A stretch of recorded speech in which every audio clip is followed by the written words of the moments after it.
Sanamkela vala nje uGrace igama lami nje uthenjiwe molweni kwinyanga yesithathu kwenyanga yasekwindla.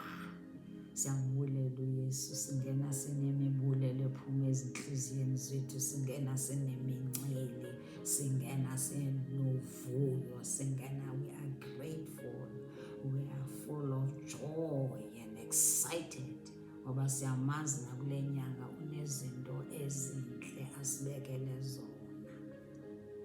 Umxholo wethu wale nyanga usizabe sithetha ngengqondo, ukubaluleka kwendlela esicinga ngayo. Sikhumbule the mind, sizabe sithetha nge-mind this month. Umxholo wethu uzaba the mind. uYesu ufuna usixhobisa kwezi end times.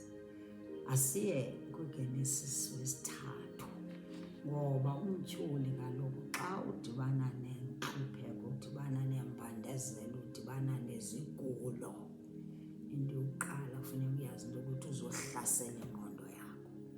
Uhlasela ingqondo yakho njengoba wahlasela ingqondo kaEfa. Wabuza uEfa into yokuba utshilo na uba uzungatyi kulomthi. Wayidlala ngengqondo yakhe, wayeyazi uEfa into ethethiweyo kuye, kodwa ngoku wayesebenza, wayefuna ukuthi makathandabuze. uYesu akasafuna isithandabuze ngoku xa sidibana nezilingo, xa sidibana nexhwaleko ngoku. Uzosikhuza uYesu. uYesu uyasithanda, akafuni ngoku sifane noEfa. Akafuni thina sibe ngoEfa, soze sibe ngoEfa. Ukusuka namhlanje. Ivesi yokuqala uyendwa nokuwa kumntu, ivesi yokuqala ithi ke kaloku inyoka yaye ubuqhophololo bumenemene. Ubuqhophololo ngaphezu kwazo zonke izinto eziphilileyo zasendle abezenzile uYehova uThixo, yathi umfazi inyoka, utshilo na okunene uThixo ukuthi zinengadli kuyo yonke imithi yomyezo. Verse 2, wathi umfazi kwinyoka, eziqhameni zemithi yomyezo singadla. Funeka ugade abantu obaphendulayo, funeka ugade into ethethayo, ahambe njena uphendula zonke ezi zinto. Ngoba wayengamelanga nokuya wathetha nenyoka to start with. Okwesithathu, ke eziqhameni zomthi osemyezweni, uyavusa mnikeze i-information phakathi, uthe uThixo zenengadli kuzo, zenengazichukumisi, hleze nife. Uyabona ukuthi uhambise information, ugade abantu obanike information ngawe kwi-end times. Verse 4, yathi inyoka kumfazi, anisayo ukufa. Verse 5, uyava ngoku? Verse 5, kuba esazi uThixo ukuba mhlazana nithe nadla kuzo, ogqabuka amehlo enu nibe njengoThixo, nazi okulungileyo nokubi. Wathi nje nayabona ke ngoku asoze nifa, nizokufa.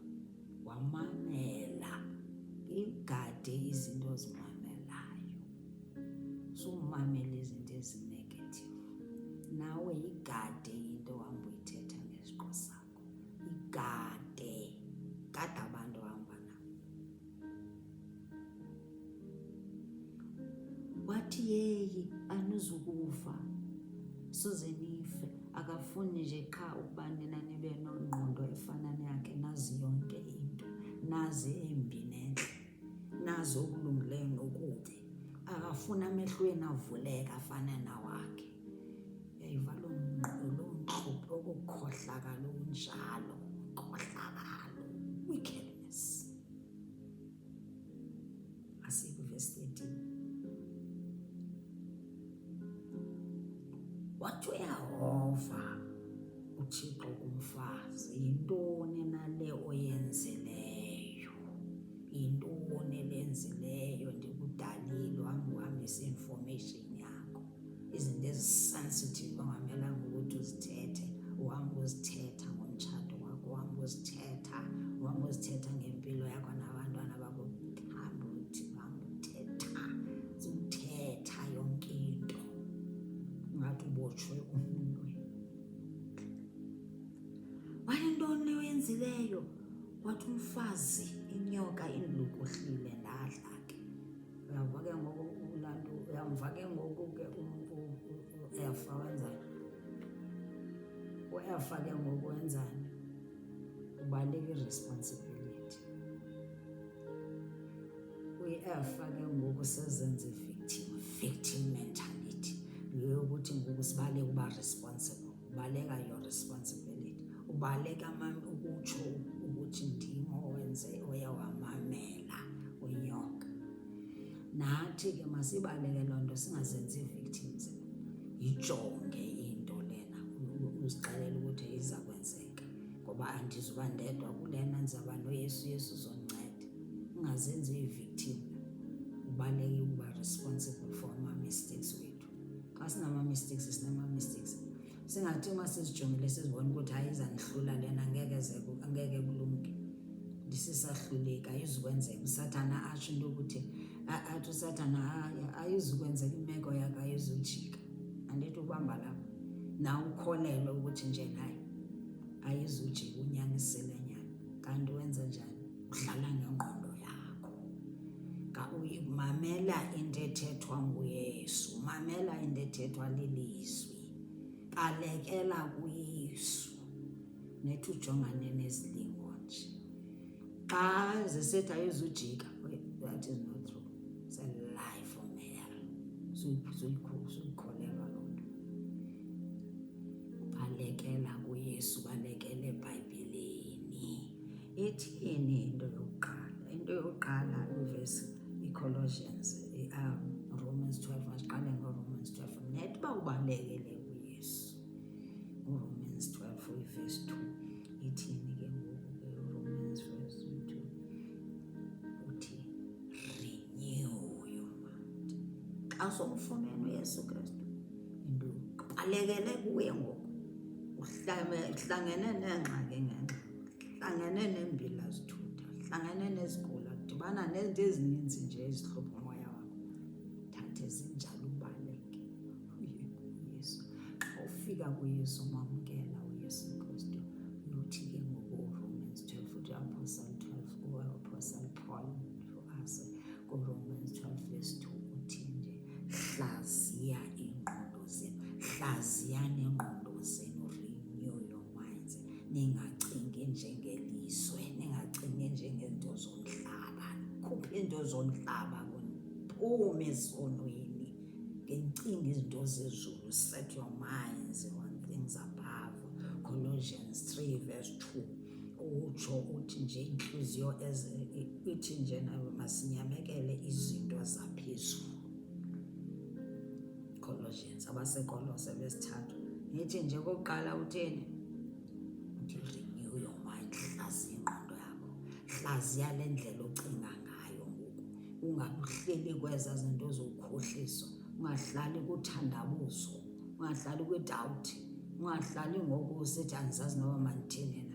Ubalekela kuYesu Kristu. Xa usofikile kuye uzokuxelela, uza kudirect steps zakho. You don't lean not in your own understanding. Proverbs 3 verse 5 and 6. Andithi? And then ke ngoku hlaziya ingqondo yakho, ulibane ngempilo edlulileyo, ukujonge, set your minds on things above. Colossians 3 abaseKolose besithathu verse 3 ethi nyamekelani izinto, ethi masinyamekele izinto zaphezulu, zingabi zezomhlaba. Izinto zaphezulu ke zezi ukuba sibe nothando, ngoba uThixo luthando. Sibe nothando, sihambe ngothando. Noba ziyafika izilingo, noba abantu bayathini ngathi, sibe nothando. Izinto zaphezulu zini? Luxolo, is peace, ngoba uJesus is peace. He is a Prince of Peace. So masihlale senala peace, sihlale sene-righteousness, ngoba uJesus is righteous. Sihlale sene-holiness. I-holiness ichazela ntoni? Holiness kukuthi uyeke isono le oyaziyo into ukuthi uYesu akayifuni, ungasondeli kuyo, usoloko uwenza njani, usithi nje ndiyarepenta Yesu kuba ilife yam, ndiyarepenta. Repentance ihamba nerepentance, ukwamkela kwa uYesu hamba nerepentance, uhlukana naleya nto uthi Yesu ndincede, ndize kuwe ukuba njena ndizophila nawe, ndivase impilo yam with your blood, ndizawumamela wena Yesu bume bam bonke. Wenza njani njani? Ulungisa ingqondo yakho. Uyenza njani? Ulungisa ingqondo yakho. Awufuni nje ube ne-stress, ube ne-depression. Uzawuba ne-depression ngenxa yemeko, mhlawumbi uphelelwa nangumsebenzi. Leyo meko leyo izothi disturb ingqondo yakho. Uphelelwa ngumsebenzi, mhlawumbi uhlukana nawe nomyeni wakho, leyo meko leyo izothetha ingqondo yakho. Wena yenzani? Balekela uYesu, and xa ufumene uYesu you renew your mind. Eyesithathu ivesi endiyithanda kakhulu eyanceda empilweni yam, zonke ezi zindincedile. U-Isaya 26. U-Isaya 26 uthi, usenesithembiso esikhulu apha u-Isaya 26. Uthi uYesu ukuthi inhliziyo verse 3, uthi inhliziyo ezimasekileyo uyayilondoloza, ixolile ngokuba ikholose ngaye. Ithi ngikaJoji, he'll keep you in perfect peace whose mind is steadfast because they trust God. Ukuba ingqondo zethu, uba ingqondo yakhe izinzile kuYehova, izinzile kuYehova, uzixelele nje ukuthi ndizawunyamezela kule meko ndikuyo.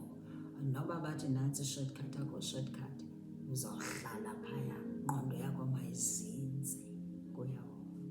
Uthi ke ngoku uzakwenza ntoni? Uzakunika i-peace, uzakunika i-peace. Ingqondo, inhliziyo le yakho, inhliziyo le yakho ibizimasekile, ingqondo yakhe yanyamezela, izinzile. If ingqondo yakho is holding firm in those difficult situations, izinzile, iziqalele into ukuthi ndizawuhlala phaa kuYehova, ndizahlala kuYesu. Uthi lo mntu lowo Yesu uzamenza, uthi uzamupha i-peace, uthi ingqondo yakho izawuxola ixolile. So ixelela ntoni loo nto leyo? Ingqondo yakho ibeke kuYesu, balekela kuye neengxaki zakho, ngoba usibizile futhi wathi, come to me with all your heavy burdens, I will give you rest. Wathi uzakumisa.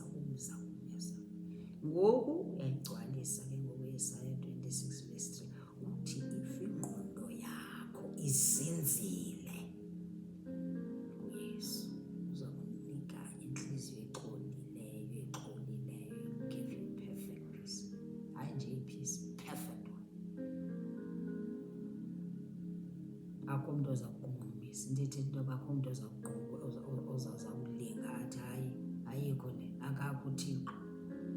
Akho mntu ozawuthi what if there is no God. Akusoze kube nto le, ngoba ngantoni? Your mind, you have a made up mind. Ingqondo yakho, yazi ingqondo yakho uba ithini nangemeko yakho. Gcwalisa engqondweni yakho izinto zezulu, engqondweni yakho eternal life.